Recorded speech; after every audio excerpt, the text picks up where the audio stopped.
of Dos and a Half Cincos. This is episode 98. This week we cover in our movie of the week, The Last Duel. But before we get into it, as always, I'm your host, David. And can you find like a happy medium between like the radio voice and just completely monotone, boring voice? That was the medium one. No, that was again. And welcome No, to... split the difference now. I'm Stuart. I'm constantly interrupting David Stewart. And I want to do another NPR joke, but I think I used that last week. We did that one. I know. Yeah, we did that already. Damn it. And David did it again. Damn it. Okay. All right. You better, David. I'm bad. Besides the movie of the week this week, The Last Duel, Ben, did you see anything else? I saw two movies. So the first movie, I think, Stu, you'd probably like it because it's anime. It was literally like watching a Mystery Science Theater movie without the commentary. Wait, the commentary is what makes it good. But you can make your own. Okay. It was like that kind of movie. It was just like, holy shit. Like, so how is that any good? Because it's like watching Mystery Science Theater, but then having it on mute. That doesn't sound very You have to do all the work yourself. Yeah. Gotta get creative. Gotta take and bake. Yeah, the kind you take home, preheat to 350, put in the oven, forget about it, come back to it on fire, that kind. Why wouldn't you just have Costco make the pizza for you? Because what if you want it later? Yeah. David. Cold pizza? Wow. Doesn't Ben, don't you love cold pizza? Irrelevant anyways. All right, continue. You don't tell me what kind of pizza to like, Jack. Fine, you don't love cold pizza. I won't offer you cold pizza ever again. Wait, really? Just frozen pizza. I'll take it back. All right, continue. What was the movie? I honestly couldn't even tell you what the fuck happened in the movie. What's it called? How about you start with the title? Ultraman Zero: The Revenge of Belial. That sounds like an anime. Yeah, it's Japanese. Oh, of course. It's like Power Rangers, except with worse special effects. How's that possible? They found a way. They really found a way. Stu, it's like they weren't able to find the happy medium that you're looking for. There just isn't one. I don't think that was it. It doesn't seem that difficult to find it. All right, here we go. Stu, what about you? Wait, he watched another thing. Yeah. And another Stu, anime? You would also like this, I think. Actually, I don't know. This is a coin flip. I finally watched the pinnacle of animated movies, maybe even of cinema itself. Howl's Moving Castle. I watched the B movie. Oh. All right. Thoughts? Were you offended by the love interest? Well, I've never seen it before. Too sexual for you? As someone who has never seen it before, I would always joke about the plot being about a bee trying to fuck a human woman. I did not know that the actual plot was about a bee trying to fuck a human woman. Man, what a wild ride of a movie that was. We were just watching it the whole time, and we just kept commenting. It's like, oh no, he's gonna make love to that woman, and what do you know? The plot was just heading straight down that hole. Just like, oh my god, it's straight down that hole. Yeah, well, I mean, it's easy for him. He's tiny. Look at her. Yeah, that was an interesting movie. But do you feel like it was warranted? Is there an apology that's warranted for that? I mean, I feel like the audience knew what they were getting themselves into. On a scale of like 1 to 10, from like 1 being not wholesome, 10 being incredibly wholesome, where does it fall on that scale for you? Well, I mean, it would have to be some like in the higher area, like a 10 maybe, because what's more wholesome than love? Exactly, right? I mean, I don't hear anyone trying to apologize or forcing Mike Myers to apologize for Shrek or Ogre trying to bang a human woman. But it wasn't a human woman. You didn't know that in the beginning. Okay. Wait, I thought it was with him and his donkey. No, it was the donkey and the dragon. Eddie Murphy and a dragon. Yeah, nobody had a problem with that either. Yeah, but a bee and a human woman. Oh my You can't so help God. who you love. That is the So it's a message. problem with insects then. Okay. Oh, I Mm. see what joke you were trying to make. Insects. Oh, oh, Uh-huh. oh. Nice. Nice. Anyways, All right. I watched Go wait, ahead, I'm Stu. real quick, I'm curious. What got you to watch the Bee movie? You know, I want to say it was something about me memeing about it or some shit or just talking shit about it, but you know, this one was completely out of my hands. Every week we have a group of friends, and every week we'd like rotate, and someone would choose the movie. Guess who chose this movie? Bowie. Louis? No. Letty. Yes. Is it because So- she listened to the podcast? No, she just chose it of her own volition. She has free will, She's and like, she oh, chose the I've bee always movie. wanted to see Jerry Seinfeld as a bee. What's the deal with wings? Beep, beep, beep, beep, beep. Buzz, buzz, buzz, buzz, buzz, buzz, buzz. Yeah. So what'd you actually- watch? I actually watched quite a few things, so I'll start from the top. I watched Squid Game, Ooh. The whole Um, entirety or the some entirety of Squid of it? Game. Oh, okay. I watched a couple movies, not really, just kind of randomly. I don't know what caused me to rewatch, but rewatched Gladiator, and then because it was on Netflix, and then I rewatched 300 because naturally I'm like, well, I want to watch more movies like that now. So I watched 300. And then I tried to watch the 300 sequel, Ooh. and that I couldn't get through it. I had to stop. What is the name of that one? Rise of an Empire? I never watched it. When Don't. did that come out? It's like 7 years after the original 300. Man. It's not good. Oof. It's pretty bad. I had to stop it. And I did watch. So then the other things I watched, I got kind of reacquainted with something I watched a lot when I was a kid, which were the Wallace and Gromit Oh, Ooh. movies or shorts. Which one? I watched the what's the one? Spaceship Something with Day the Out, sheep? the one where they go to the moon. Yeah, That's like the first one, I think. classic. that was And great. then I watched the next one, which was Wallace and Wrong Gromit Saves Trousers. Christmas with Ernest. No, it's Wrong Trousers. I think Oh, that's my favorite one. those are good. That one's good. And then I watched A Close Shave. And I think out of all the original ones I watched, Wrong Trousers is my favorite. Really? Just because Oh. I don't know. I think there's a lot of, even in all of them, there's a lot of like kind of funny, kind of adult-ish humor. I think Mm-hmm. that was lost on me as a kid. And definitely Wrong Trousers had Yeah. a lot of that. And but yeah, I watched those. I gotta watch the other two, which I'd never seen before, which came out after that. I guess one of them was like a full-length feature too. Oh, like yeah, full-on the- movie. Was it The Mhm. Curse of the Were-Rabbit or something? Yeah. They've had a couple of those, haven't they? No, I think that's the only one that's like a feature film length. Yeah. All the rest of them are shorts, like 20 minutes, 20, 30 minutes. Yeah, that was good watching those again. And then I did start watching Midnight Mass. Ooh. So far, I mean, I don't know if anyone else is planning on watching it. It's pretty interesting. My only gripe with it is that it's like 95% exposition with like 5% spooky stuff. That's what I found with the television horror series. They're not really too much horror as you would expect. Yeah. You know? I thought it was going to be a movie, but then I started watching it and it was like, oh, episode 1. Great. I've got to get how many did you get through? Because there's 7 of them. I think I only have one more to go through. I think I just watched 6 last night, so almost done, I guess. But yeah, it's weird. It's almost like you wouldn't think you're watching a horror thing unless like there was 20, not even to like 15 to 20 seconds of spooky stuff that happened in each episode.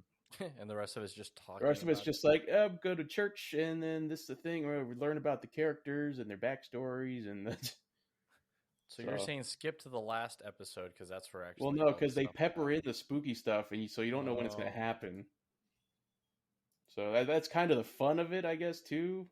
But also, I was like, okay, like, I just want to get to the spooky stuff. So yeah, I've been a busy watching week for me. Wow. For me, I've just been catching up on a lot of The Office primarily. Wow. I noticed you must have caught up enough on Always Sunny to change your fantasy team name. Oh, did you? To Dynasties. Yeah, that's pretty far in. I want to say. Yeah, that's like season what, 8 or 9? Shady Nasty. Oh no, Shady 7. Nasties. I think he's Fat Mac is in that one. That's because it's the one from Frank and his brother. Yeah, my favorite bit, and I think one of my favorite bits in that episode, and also just in general, is when they like someone's telling a story, but then they're not telling it right, or there's another person who's like says that's not what happened. And he's like telling a story about how his brother's like dancing in the disco with like 2 dudes. And he's like, wait a minute, I never danced with no dudes. And then they would just abruptly change the story. Yeah. But yeah, no, that's where it came from, because apparently Orville doesn't like my name change from last year, so I might as well pick something that, Paper Champs? Yep. I guess it hit a little too close to home. It's okay. Wait, what if I was Paper Champs? Well, that's probably just a self burn for you. Wow. Okay. All right. Anything else before we go ahead and move over to our box office rundown? Nah. Okay. All right. Wait, if there was one other thing I watched. Well, What? it wasn't really a movie or TV show. It wasn't a thing. It was a who. What? Go ahead. So usually I try not to get like too caught up in the hype of like trailers. You know, I feel like trailers could definitely misrepresent a movie quite a bit. You know, we've seen it a lot. We've even complained about it like in the past few reviews that we've done, where we've seen a trailer for a movie and it's like, that wasn't anything like the movie at all, you know? But damn, I did got swept up in the hype for the new Batman trailer. Oh, yeah, that the hallway fight scene. Yeah, I mean, I feel like that trailer just was very, very jam-packed of all these cool shots, and like every few frames you could probably just pause it and be like, wow, that's cool, you know, and it just kept going. You know, there was always feel like they almost released the whole movie but in bits to you. I know, like there was just always something to admire in the trailer, and it made me, you know, it felt like very, very awesome. Like, you know, the fight scenes, the shots that they use. Holy fuck, like Colin Farrell's Penguin, like holy shit. I cannot tell that's Colin Farrell, like at all. And when he's doing his like fucking you know, Sopranos impression, it's just like, holy shit, this is amazing. But yeah, and then, you know, the final shot of the Batmobile like taking down the car with him walking over, like car on fire upside down. And they finally reveal like the main theme for the movie, and, you know, being scored by Michael Giacchino. Everything just culminates, and it's just really, really fucking cool. That's the only way I can put it. I'm very, very excited to see this movie. I've been very excited to see this movie, and now it's finally happening. You know, we got a date, March, so I'm very, very excited for this movie. Yeah. I've been pretty excited about it since I think I saw the first trailer. I was like skeptical at first about Robert Pattinson, but then I saw the trailer. I was like, oh, okay. The only thing I'm a little concerned about, I hope it's not too jarring, is to see like, I hope it doesn't go from like Bruce Wayne to like skinny Bruce Wayne to a fucking beefcake Batman. I hope there's not like a super jarring like transition where it's like, that doesn't look right. Hopefully not. I mean, I know that this is supposed to be in like Batman's formative years or something, right? And it's supposed to be like I just hope the when it goes from Bruce Wayne like he's like noticeably like skinnier in the face and everything, but then we see him in the bat suit. Oh, and he's just like he's like all filled out, whereas because it's like not him. Yeah, I hope that's not an issue for me. Yeah, that's true. I agree. but everything else looks super good. Yeah. Since we're still on the topic of this, do you guys feel like maybe there's a possibility this could be getting too much hype? Like, or do you think this is the appropriate amount? I want to say that I'm too hype right now. I do feel like I'm setting myself up for failure later. Is this higher or lower than your feelings of euphoria when you saw the Dune stuff? I think I want to say higher, which is God, yeah. Ben, we're gonna have to tie you to the ground at this point because you've been floating too close to the sky. Just fuck up all that. Stu, what's higher than the sky? What's the thing that you float to? Space. To the moon. Like I don't know. It's like every time I look into the movie, it just gets more and more interesting. You know, like the whole idea of like a very angry, out of control Batman who can't control his emotions, and then this whole other idea of it's an actual detective Batman. You know, he's actually solving a crime, and we have like this murderer, this 7S Kevin Spacey motherfucker going around. And, Batman would be essentially the Brad Pitt of the 7 spinoff. Like, that sounds really fucking cool to me. Is Commissioner Gordon the Morgan Freeman? I guess so. Is that Alfred? Or, yeah, and we got like buff, like young Alfred, It's just like, holy shit. Like, what else can they throw into this movie? Fucking Soprano Colin Farrell. That's what you could throw in. Like, I was creaming my pants when I heard him say, "Oh, take it easy, sweetheart." Just like, oh my god, they got it all. Oh, and the score being done by Michael Giacchino. Oh my god. All right. Speaking of other DC stuff, I guess, did you guys see anything about The Flash? Does that interest you guys at all? Not particularly. Really. I've never really been that into The Flash.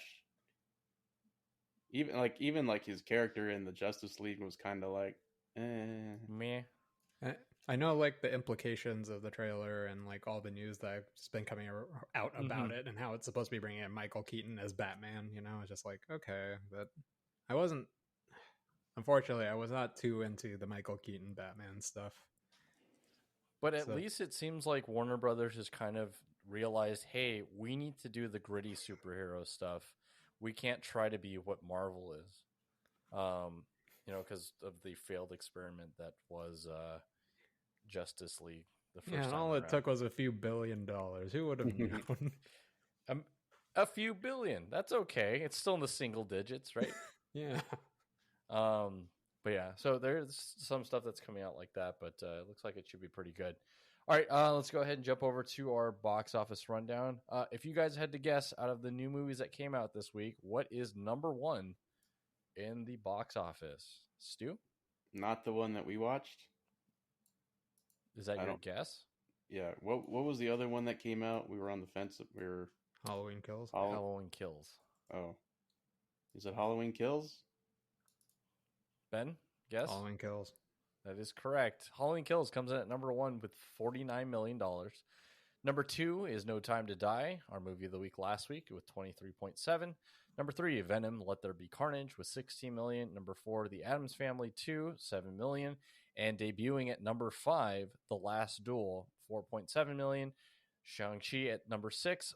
I'm not going to be able to pronounce this thing. Hansla Rock. That is 706,000. Number 8, Free Guy. Number 9, Lamb. And number 10, Most Eligible Bachelor. I think we have two possible poster options. Hansla Rock. I don't even know how to spell that. HONSLARAKH. That one shouldn't be too tough. I'm going to look at the other one really quick. So all these Bollywood movies like cracking into the box office here. All right, let's see. Hansla Rock. So there's like I don't know if it's a Sikh guy or something. And he's got like he's drinking from a bottle, and he's got like two I guess Indian cuties on each side. Are they all babies? Are they adults but they're babies? Which poster are you looking at? Hansla Rock. Were you not even look? If you don't even know what the poster is, how are you going to question No, me on because what there was my... a different poster. The poster was just a cartoon version of Yeah, I was that. looking at the other poster.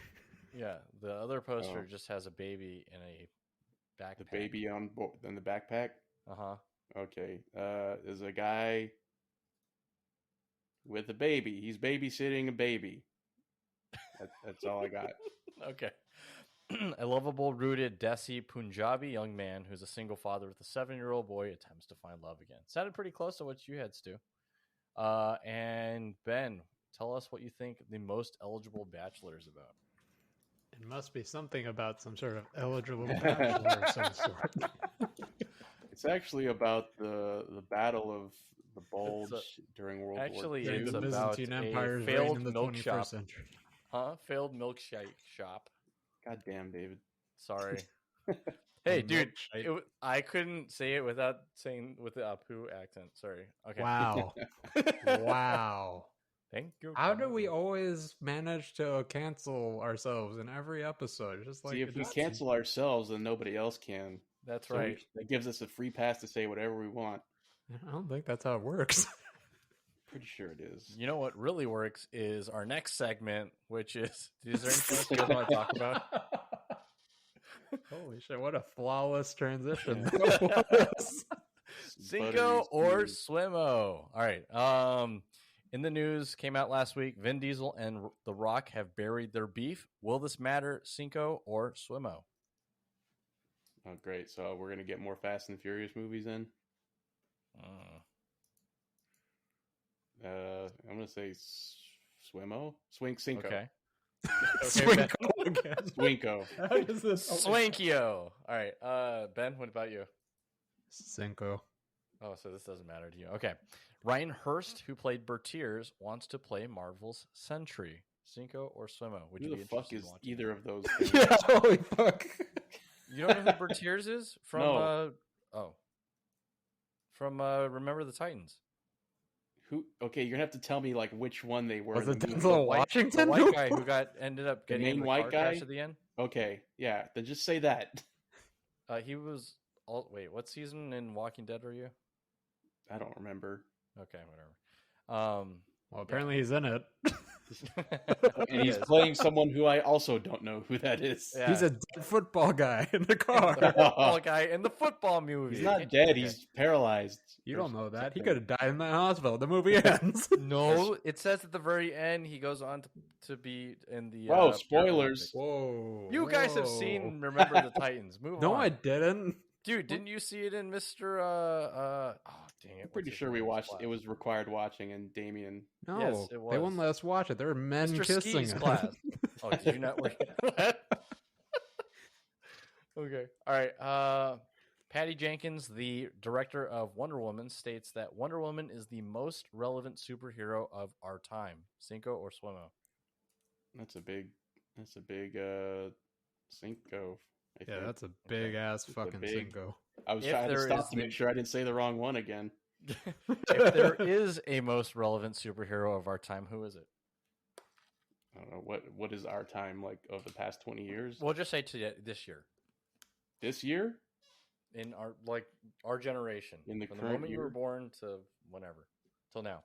The moment we were born, so just the beginning of whenever superheroes are created, almost. So 20? Yes. Or Wait, what? That's how old we you are. were not That's- born in the 1920s. You don't Well, know that. That's that's when the first superhero comic was. No, I'm saying is for our generation right now, who is the most relevant superhero in your opinion? If it's not Wonder Woman, I'd probably say it's hard to say. I think there's different ways you can look at it, but I'd probably have to say Iron Man, just because it kicked off such a huge kind it of changed the way people It- looked at. it changed the comic books landscape and- of the comic book movie. Mm. I feel of the genre. What about you, Ben? Yeah, I think there are definitely a lot of ways to look at it, but I don't think that Wonder Woman being like the most, relatable is definitely up there. I feel like if anything, she's pretty far out there. I mean, she's like, an icon of a passionate. strong Yep. woman, but it's just like, other than that, she's not born here. She's like, what? She's the basically daughter a of god. a Greek god that Yeah. was, in on this invisible island of Amazonas. It's like, how is she iconic? Like, how is she, like, very relatable in Relevant. that sense? We got Spider-Man. We got Miles Morales, who, was born and raised in New York. And they're just stupid kids who don't know what the hell they're doing. We got like fucking Miss Marvel, or not Miss Marvel. What's her name? No, it is Miss Marvel, right? Who? Yeah, she's like a new superhero, newer superhero, who is like in the Marvel universe, but she's literally just a fucking Marvel fanboy. And one day she finds out she has powers, and she's like, "Oh fuck!" And she just like starts geeking out about all the fucking shit she could do. Oh, you mean that shitty game that you don't play anymore? Yeah, that one. No, I Did you ever mean, finish it? no. It's so fucking that game is so fucking Yeah. frustrating. Let me tell you, holy fuck! Like, No. We don't have time for that. All right, we have moving all on. the time in the world. Welcome The to Ben's Rock soapbox, as where I Black stand on this Adam. box and yell until everyone listens to me. Rent free, living rent free in Ben's head. Yeah. Wow, that is your favorite quote, isn't it? Stu taught me. I would like to live rent free somewhere. All right, The Rock as Black Adam. That's old news. Yeah, that's really old. And also, like, I didn't know who asked Black. you guys how you guys I felt didn't about know who Black Adam was, but like, okay, The Rock's in a superhero movie now. Okay, cool. it. All right. So let's take a look. Oh, Disney's The Haunted House is getting a remake. Tiffany Haddish. There was Owen an original. Wilson. There was, yeah, with Well, Eddie Eddie Murphy. Eddie Murphy, right? Owen Wilson, Rosario Dawson, and now introduced today, Danny DeVito. Cinco or Swimo? Well, like, if it's Danny DeVito, then I guess I gotta watch it. I know how it's gonna go down. Owen What is Wilson, that? Rosario Dawson walking through the haunted house, and they hear this moaning, and they turn around to their horror as the couch behind them explodes. The sweaty, naked Danny DeVito pours out of it, and this time it's full frontal. Oh, PG-13? No, thank you. For the longest time, I never understood why you guys were like talking about Danny DeVito and It's Always Sunny. I don't know how he got this job, but literally, it's what is the most disgusting things that we could have him do and just have Danny DeVito do it. Yeah. And it was just like, well, it's not so bad the first 3 seasons, and then after that, progressively got worse. Like, progressively got more and more risky, and then risque, and I was like, oh boy, they don't even let him eat a sandwich normally anymore. Yep. Just eat the meats and then It I tastes was like, better. He You mix it mixes in your mouth. It tastes better. All right. John Wick will have a prequel series called The Continental. Set to star in it is Mel Gibson. Cinco or Swimo? As John Wick? No, I think they haven't announced exactly what who his character will be played by, but or he'll be playing, but he's apparently in it. Oh. Well, I mean, I was already on board with the Continental thing, so Swimo. Okay, Ben. Abstainu. Every time you say Abstaino, I keep thinking back to Waterboy, Captain Insano. Captain Insano. Captain Powerbomb. Abstaino. Captain Abstaino. All right. Squid Games has been a global hit and is set to generate $900 million for Netflix. I know that we just talked about it. Ben, did you finish Squid Games? No. How far in are you? The second episode. Oh, dear God. I think you lost interest. Yeah. I guess. I can see that. After There's the not first enough 5 minutes of the first episode. eating. Yep. Apparently, they're set to make $900 million from Squid Games with only a $21 million budget. I was going to ask if you had seen the end, I was going to ask if you would want to see a second season, but I'll wait till you finish that, which may be never. All right. Last one. I'll say no. No. Okay. For him or for you? For both of us. Okay. Cinco. All right. I don't know how I'm going to do this one, but there's a news article that came out the other day saying that for everybody to go back and check out their local Costco's, a old favorite has come back to the food court. The onion crank is back. What the fuck is that? Oh, you mean the hot dog The onion crank? Yes, the hot. I'm sorry. I was Okay, like, this is Bill Dos Cinco's. I've been Ben. Okay, bye. Also, they're introducing larger churros. I don't know if that was something that was possible? important, but they ranked it in there was like 3 items that were on there, and they said the biggest item. They were like, oh, number 3 coming back to Costco is the onion crank, and I was like, no, that's got to be number 1. Number 2 was relish, and then number 1 was the bigger churros. I was like, no, it goes the other way. Relish crank, you mean? Also, the relish crank. No, okay, relish pump. Remember? Oh, is it a pump? Yeah. Wasn't it a relish pump? Yeah, it's a pump. Okay, yeah, pump for good, because those were my 2 mustard. Toppings was onions and relish. Yeah, ketchup and mustard. Fuck that. What? You a monster? What are you, savage? Hey. You gotta go to the kitchen sink. It's pump of everything. Squirt of this, squirt of the green stuff. I'm just kidding. I forgot that. I thought this was America. It is if you get relish and onion, you freak. And ketchup and mustard. All, the not the trifecta. The Stop trying to quadfecta. recreate a LA hot dog. It's not going to be the same. This is a Costco hot dog. It's onions and relish only.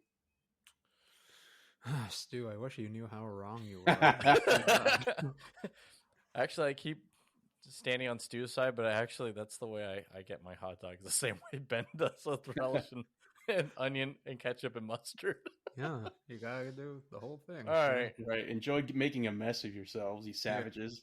Enjoy dude, I actually tried taking one of those home. Oh, it was such a bad idea. Yeah, tell me how much of a better idea. I don't need to tell you. I felt like I was Danny DeVito, okay? From It's Always Sunny. Just like, this is the only way you can eat hot dogs. Everything or whatever. You just put your mouth under the ketchup dispensaries. Take a bite of hot dog and then you run your mouth under all of them. Yeah. All right.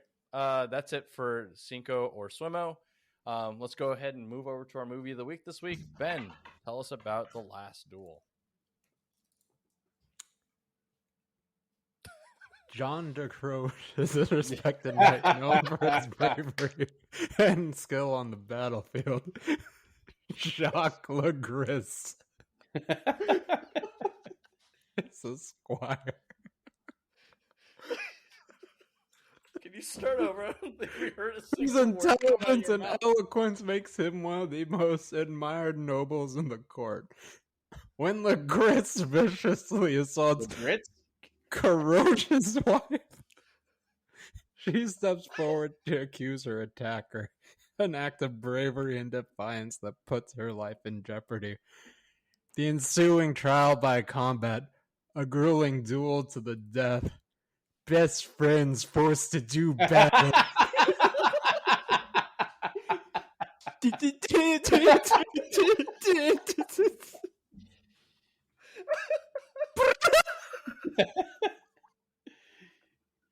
If we don't battle to the death, they will kill my wife.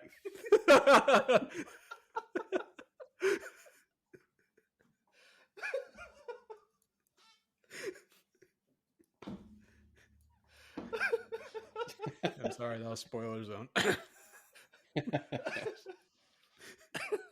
I'm pretty sure that whole part was made clear in the previews. Yeah, especially when Jim Carrey came out. Yeah, Jim Carrey and Matthew Broderick. Oh man, I haven't seen that movie in a long time. What do you mean? We just watched it. Who's we? Did you fall away from your microphone, David? Oh yeah, I fell over. No, I said it's been a while since I've seen the cable. Yeah, no, I heard that part. Oh. All right. Stu, what's your thoughts on The Last Duel? I really liked it. I thought it was a good one of that types of movies. That's actually why I went back and watched like Gladiator and 300 again, because I just wanted more of that kind of movie. Just kind of that brutal, just hack and slash kind of thing. Although this one definitely had a pretty good. I like the way they told the story. I guess, which is like a true story, whatever. I don't care. I'm not a historian, but it was good. I thought it was good. It was interesting, just the way they told the story, all the different. I don't know if it's a spoiler, but with all the different viewpoints and everything. So, But yeah, I thoroughly enjoyed it. I was surprised. I didn't realize Ben Affleck was in it till like 45 minutes in. I'm like, who's this goofy looking guy? Oh. But yeah, I guess Matt Damon can't make movie without Ben Affleck being there. So has to always be in the background at least. Yeah. So yeah, I enjoyed it. I give it a 9 out of 10. Okay. Ben? I also really, really enjoyed this movie. It was a little rough around the edges at some points. I think like the way it started out was a little jarring. Like the pacing, I felt definitely in like the first act was a little brisk, and it just kind of moved along, and it left you feeling a little bit confused. But you get adjusted to it later on. But not this. But it's still to say that it was a little weird seeing how like some interactions with them, just like you see Adam Driver. Forward. Yeah, it was like Adam Driver and Matt Damon are talking in one scene, and then cut to the very, very, very, very next scene, and they're talking right again, but it's been like a few months or something. It's like, oh, okay. Aside from that, yeah, I mean, I don't really have too much to complain about this movie. Aside from that, yeah, I'm going with Stu, like a 9 out of 10. Well, wow, we're all going to be in agreement because I'm giving this a 9 out of 10 as well. David, you don't have to do that so you can fit in. Right? Thank you guys so much for joining us. I agree with you. I didn't know where they were planning on taking this because it starts out talking, just essentially giving you what you're expecting, which is this preamble to exactly what you're building up to, and then it jumps into the actual story in the background of why they're doing what they're doing. And then, as you're saying, like there was no this was like no hold bar. So everybody is like literally just getting after it, and I feel like the stories are so close, and yet there's like slight subtleties to everything. So you definitely had to pay attention. So I can see why Ben took notes. But I think for the most part, there were some things that probably could left. I feel like this would have probably been a foreign film if they obviously did it in French instead of in English. But yeah, a lot of shots were done really, really well. The storytelling aspect is... It's been a while since we've seen a movie that's kind of like this polished, I feel. But there were definitely some stuff that kind of left things to be desired. For example, Matt Damon's accent's a little weird. I'm not sure. It sometimes shows up, sometimes it goes away. But other than that, the acting is great. Everybody plays their part to a T. And they definitely help drive the story. Because sometimes it's like, oh, I'm there to see who, plays what part. But this one definitely is. I didn't care who was playing what part. They were driving the story and kind of creating this. They were just really driving this to get us to what we were really there for, which is the title of the movie, which is this Last Duel. So I made me want to go back and actually I read about a little bit about the story about how it happened and some of the differences in it. And if anything, reading the thing made me more interested about watching the movie probably again later on down the road. So, all right. It sounds like we should probably jump over to spoiler time. Spoiler zone? Spoiler time. Spoiler time. Children. It's spoiler time. All right. Ben, we'll start with you. What was your... I mean, it's been a while since we've done this. What is your favorite part from this movie? There's a really... I don't know why. I was like... Oh, dear God. Well, actually, wait. We're going to skip this. Stu, you go first. I don't want to let Ben go first. Was Ben going to say, my favorite part was when she was raped. My second favorite part was the second time she was raped. No. And my third favorite part was the gangbang. Ben, I think you missed the point of this movie. I think you got it. There was a part of the movie where I was laughing a little uncontrollably. I know it wasn't supposed to be like that. Let me guess. Can I guess what it is? Go for it. Why not? All right. Was it the part when I think she was on trial and the guy says, no? totally not. Wait. I was laughing at that part. No. All right, you tell me the part you're laughing, Although and that then I'll part laugh. also, because I wrote that God. part down. Rape cannot cause pregnancy. It's science. Yeah, it's just I started laughing. Yeah, because I was thinking of Anchorman when he was saying this. It's science. Men are just better. Women could not have You conceive cannot if be she pregnant unless there's orgasm or pleasure Yeah. or something. Did you feel pleasure? It's just science. Yeah, just science. It was actually the stupid part when Matt Damon was coming back from something. I can't remember what, but there was like, a lot of urgency in him coming back, and people were yelling, make way, he's coming back. And they focus on this one shot of this lady like clearing out the road of all these geese, and I don't know why they focused on it so fucking much, but I don't know why I could not stop laughing at that. But that was supposed to be a super sad moment because he was the only one who came back from that fight. Yeah, for the that geese. Oh, There were a lot of God. geese, and that woman's whole purpose in life was to Ben. clear the road to the geese. She has one job, and she's going to do it well. God damn it! I know. Yep. No, there was a part that I did really, really enjoy was the difference between, well, like what you were saying, like the different viewpoints, vantage points that each character had, but particularly like with Matt Damon and Adam Driver's outlook on Ben Affleck's character, actually, because in the first act of the film, you see Ben Affleck. And I'm sitting there wondering, like, why the fuck is Ben Affleck in here? He doesn't do anything, he's just so fucking stoic, and He's he doesn't the janitor. Yeah, he doesn't do anything. He's just some blonde asshole who just kind of sits there and doesn't do anything.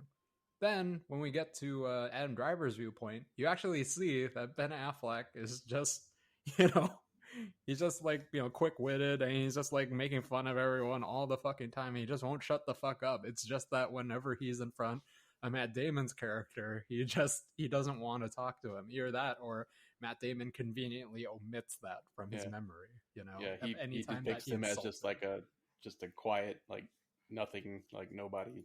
Yeah. And of course, the scene to talk about was definitely the rape scene, because when I was watching it, I'm like, the first time it happened, I'm like, okay, well, Adam Driver, I mean, from an outsider looking in, it looks like he rapes her, Second time. Yeah, the second time he rapes her. Also looks like he raped her. He just rapes her more violently. Yeah. Which, Adam Driver, I don't know, from your point of view, I don't know how you came to that conclusion. This ain't it, my dude. Yeah. No. See, look. Let me tell you how it happened. I'm like, no. That still doesn't. That's exactly the same as before. This is just confirming that you're wrong. Yeah, if this was a court case, his lawyer would be like, Adam, shut the fuck up. You don't have to say this. And also, I want to also appreciate the fact that Adam Driver being in this film also somehow turned into some edgy Sith Lord by the end of the movie. Oh, dear Just God. black and red robes and drapes everywhere, Just like, holy fuck. I was reading a little bit into the history of this too. Like, there was that book written about like also titled The Last Duel, and apparently that fight scene at the end was not really hammed up too much. Apparently, a lot of it is pretty accurate as to what happened during that duel, which is amazing. Including the Stabbing. Knife to the like mouth. the head stab, the stabbing the horse with the javelin. Them getting down to it. It's just like, holy fuck. Did he actually get kicked in the head? Yeah, apparently. By the horse. Yeah, which is like, holy fuck. He got her like a hammy. It's just like shit. Like, I thought, like, okay, he's got him now. No, a horse comes in with the assist from the top rope. I know. Like, yeah, that was a pretty fucking intense fight. I don't know. It's been a while since I've seen, like, a Ridley Scott movie with, like, that kind of intense fighting since, like, Gladiator, Right. Mm-hmm. So, yeah, I mean, lots to enjoy in this movie. I'm very sad that it did not do well at all in the box office. This might be like a sign of things to come, unfortunately. What do you mean things to come? Well, I brought this up in a previous review, but we were talking about like the mid-budget movie and how studios okay. don't really want to like risk that anymore, and this is kind of contributing to it. This movie bombed, like it bombed really spent hard, so much money on this, $100 million. and they got $5 million back opening day. Because audience are fucking stupid. This isn't Marvel. Yeah, this isn't Marvel or the Downton Abbey fucking bullshit. Man, you were really salty about this Downton Abbey. Abbey thing. I don't know. That's the first thing I Rent-free. think of. Rent free. Shut the fuck up, David. God. One of us. One of us. Stu, what about you? Thoughts? Favorite moment? I think it's hard to pick a moment because it's basically the whole movie is basically the same kind of story, just told from different perspectives. So I think like my favorite part about the movie was the difference between Matt Damon's perception of events versus Adam Driver's perception of events. Just like throughout both of those chapters, like in Matt Damon's chapter, he's the one who wanted to go save those villagers in the opening battle, and then Adam Driver's Matt Damon's like, fuck those people, I want to go kill these guys. Yeah. And so just like in how like, you know, Matt Damon thinks he's like the hero. He's like the righteous when he's like the one who's telling off all these guys, and then in Adam Driver's version, he's just like a kind of a bumbling idiot or like whiny baby almost. Yeah, it's also interesting to see that like it's not only that he twisted events, he even omits like certain events happening, like him like telling off Ben Affleck and like Adam Driver, like it immediately cuts in the court after that initial battle. It was like right after Adam Driver was named the new captain, right? Mm-hmm. Yeah, it was like in Matt Damon's version, he goes there, confronts them, and immediately cuts to him getting his feet washed by Jodie Comer, and he was just telling her like what happened. But then you get to actually see how it plays out in Adam Driver's version because, well, I feel like he couldn't really twist it to the way he wants. You know, I actually would kind of laugh too in that in the first chapter when it cuts back to him because like his what's her name, his wife is like, surely you didn't say that. Yeah. Oh, like, I did, baby. I went there. To his face. But yeah, other than that though, the last duel was definitely very very good. That was so fucking tense. Holy fuck. Yeah, it was like, oh man, he's got him. Oh no, now he's got him. Oh no, who's gonna win? It's been a while that a movie's actually like made me feel that way. Yeah. Unless you're some dickhead who knows the history, you're like, I already know who's gonna win, so this is. I didn't know enough. I didn't know that. I went back to go read stuff after I watched the movie. I was like, dude, was it really like that? Dang, that's crazy. Yeah, I guess this movie also kind of like revealed to me that because I always thought squires were little bitch boys that followed knights around. That's what I thought. Yeah. Apparently Here, not. hold my jock strap. We have jock straps. Yeah, apparently like Adam squires Driver was a fucking squire until the very last minute, and he gets like knighted right before, so they could say, "Oh, it's two knights fighting." Yeah, I was also thinking like the whole movie is like, man, Adam Driver, you should, if you know the truth in your head that you're not telling everyone, or maybe he was so delusional that he actually didn't think that he raped her. I don't know. I think that's possible. I mean, that's kind of how people have interpreted it as. Right. Remember that scene before Ben's favorite scene, the giant gangbang, where he's like chasing her around, that one girl around. It's kind of like they say it's not that it's acceptable, but in his mind, that's like doing that is considered playful. Yeah. Like that's kind of like the dance of it's just like it's just just the part way, of it. Yeah, and also women were seen as property back then, anyways. Right. But I was just thinking the whole time, like even Adam Driver in his chapter, he like even like says I think multiple times how much like how good of a warrior, how loyal this other guy, Matt Damon's character is. Jean de Carouge. Yeah, Jean de Carouge. So I'm thinking like, dude, you're being challenged to the death, to fight to the death, and you've been singing his praises and he's clearly like a better, more experienced fighter than you are, you're gonna get rocked. That's what I thought. You know, I thought it was gonna be not even close. I was like, dude, this guy's dead. I mean, if it wasn't for the horse assist, he would have been dead pretty early in that duel. Yeah, I mean, he doesn't do any fighting throughout like the whole film, but Matt Damon is literally like, "Oh, I'm talking to my wife. Every fight, time, fight. I gotta leave the house, off to war again." Yeah. And then after the movie, off to war again, and I'm dead. Yep. But yeah, that was very good, very good movie. So you guys should be excited for the next Ridley Scott directed The Last movie. Duel 2? No, this one is the Duel of Fashion, the House of Gucci. Ooh, No, I am excited about that. I don't want to see that at all. What? That will be our movie of the week, just because I No. know how much Ben likes Adam Driver. Oh my God, Adam Driver. This- in Okay, my so mouth. this is okay. I would have given this movie a 10 out of 10 because I think it was really, really well done. But because of the fact that they kept beating you over the head with how handsome Adam Driver is supposed to be, You don't have I to knocked beat it me down over a the point. head with that. I know what you wanted. You can would have beat given me yourself over the up head right away. all You you wouldn't have want. been chased around a table. I mean, You'd be I'm like, not "Do me on this table, Adam Driver." oh, Ben Solo. It's Jacques Degree. Oh, Gris. Gree, not Gris. Oh, Jacques de Gristle. Oh, they Um, only said his name like 1,000 times. I in know. the That's why I movie, was but like, don't know I'm how to pronounce 100% it. sure I'm going to say this right. I the don't first know. time, It 'cause- could have been like some sort of like omelet shit. I don't know. Jean de Fromage. Omelette. John Omelette du fromage. Come here, Jacques de Fromage.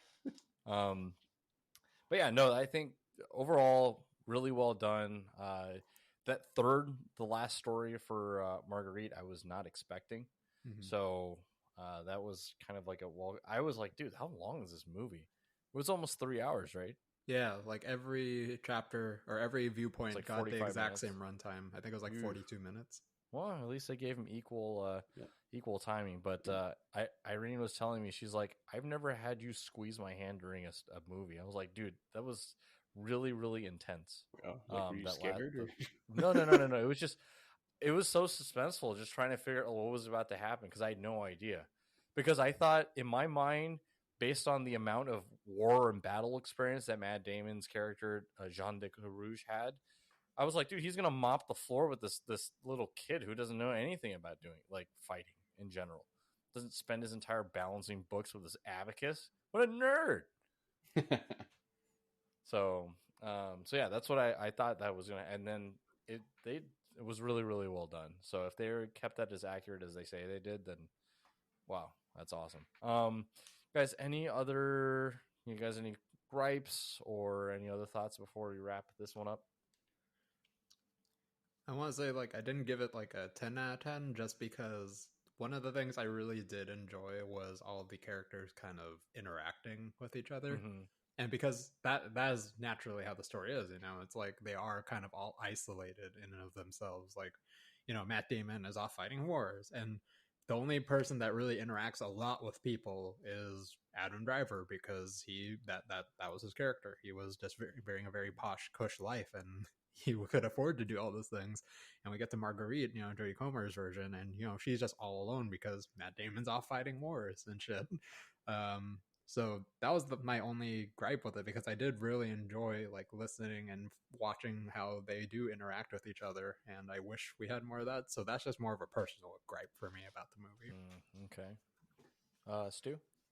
I always wondered, did they not have other seasons No. in like the 14th, like the 10th to the No, it's always 18th winter. century? It's just always miserable, cold. It's just dreary. It's just constantly. It's never hot and gross. It's just miserable, Dreary. cold, and There's snowing. always fog. Yeah, there's always a layer of fog. There's always a marine layer.